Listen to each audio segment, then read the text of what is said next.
আজকে বানাবো কাতলা মাছের ভাপা। ভাপা বলতেই আমরা সর্ষে বাটা দিয়ে ভাপা বুঝি। সর্ষে বাটা ছাড়াও যে মাছের ভাপা হতে পারে সেটাই আজকের রেসিপিতে আমি করে দেখাবো।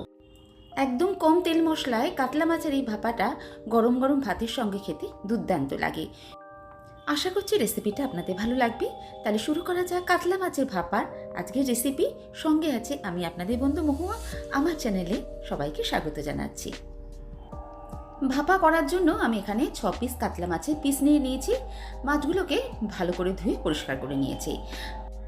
মাছগুলো একদমই টাটকা। ভাপা রান্নার সবচেয়ে ভালো টেস্ট পাওয়ার জন্য একদম টাটকা মাছ দিয়ে করারই চেষ্টা করবেন। আর পিসগুলো দেখুন, আমি খুব বেশি কিন্তু মোটা কাটিনি, একটু পাতলা টাইপেরই কেটে নিয়েছি। পেটি বা গাদা যে কোনো পিস দিয়ে ভাপাটা করা যেতে পারে। ভাপা রান্না করার জন্য মাছটাকে আমাদের ম্যারিনেশন করে নিতে হবে। এজন্য আমি একটা মশলা বাটবো। এখানে আমি 3টে শুকনো লঙ্কা আর 2 চামচ সাদা জিরেকে আধ ঘন্টা আগে ভিজিয়ে রেখেছিলাম। ভিজিয়ে রাখলে মশলাটা বাটতে সুবিধা হবে। এরপর আমি একটা গ্রাইন্ডারে জার নিয়ে নিচ্ছি। ভিজিয়ে রাখা জিরে আর শুকনো লঙ্কাটা দিয়ে দিলাম। আর এছাড়াও আমি এখানে দেব রসুনের কোয়া। 6 থেকে 7টা রসুনের কোয়া দিয়ে আমি এটাকে বাটবো। মাছটাকে ম্যারিনেশন করার জন্য তৈরি করা মশলার পেস্টটা আমি দিয়ে দিচ্ছি। এই ভাপা রান্নায় এটাই হচ্ছে মেন মশলা, আর তেমন কোনো মশলা কিন্তু আমি ইউজ করছি না। এবার আমি এর মধ্যে নুন দিয়ে দিচ্ছি হলুদ গুঁড়ো, আর কালারের জন্য সামান্য একটু কাশ্মীরি গুঁড়ো লঙ্কার আমি ইউজ করছি। এতে রঙটা সুন্দর আসবে, চাইলে এটা আপনি নাও দিতে পারেন। আর দিয়ে দিচ্ছি 1 চামচ মতো কাঁচা সর্ষের তেল। এবার মাছের পিসগুলো ভালো করে মেখে নেব।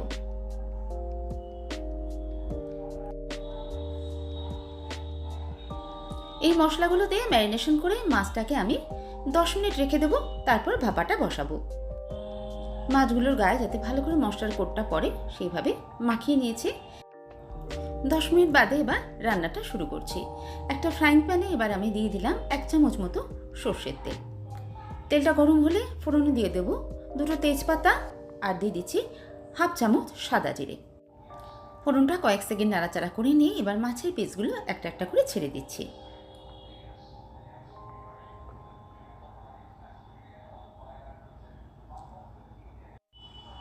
মাছগুলো দিয়ে 20 থেকে 30 সেকেন্ড এক এক পিঠ আমি হাই ফ্লেমে রেখে ভেজে নেব।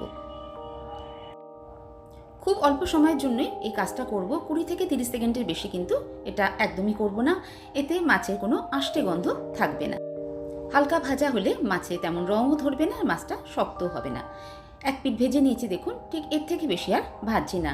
এবার এই পিঠটাও ঠিক 20 সেকেন্ড মতো আমি ভেজে নিচ্ছি।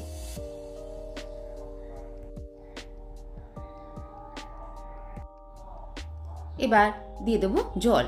যে বাটির মধ্যে মেখেছিলাম সেই বাটিটা ধুয়ে জল দিয়ে দিলাম। পরিমাণ বুঝে জলটা দিতে হবে, যাতে মাছটা রান্না হয়ে যাওয়ার পরেও হালকা একটু ঝোল থাকে। নাড়াচাড়া করে সমস্তটা একবার ভালো করে মিশিয়ে নেব।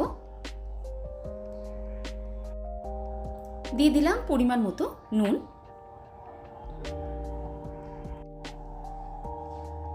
ভালো করে একবার নাড়াচাড়া করে দিয়ে এবার ঢাকা দিয়ে রান্না করে নেব 10 মিনিট। মাঝে একবার ঢাকা খুলে দিয়ে এর মধ্যে দিয়ে দেব 1 মুঠো ধনেপাতা কুচি আর কয়েকটা চেরা কাঁচা লঙ্কা।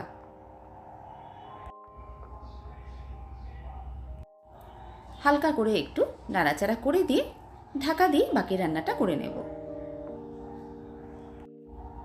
10 মিনিট এইভাবে ভাপে রান্না করে নিলাম। এবার আপনাদের দেখাচ্ছি মাছটা কেমন দেখতে হয়েছে। মাছগুলো ঠিকভাবে রান্না হয়ে গেছে আর দেখতেও খুব সুন্দর হয়েছে। আর এর গন্ধটাও ভীষণই সুন্দর আসছে। ধনেপাতা কাঁচা লঙ্কার সঙ্গে জিরে বাটার গন্ধটা অপূর্ব লাগছে।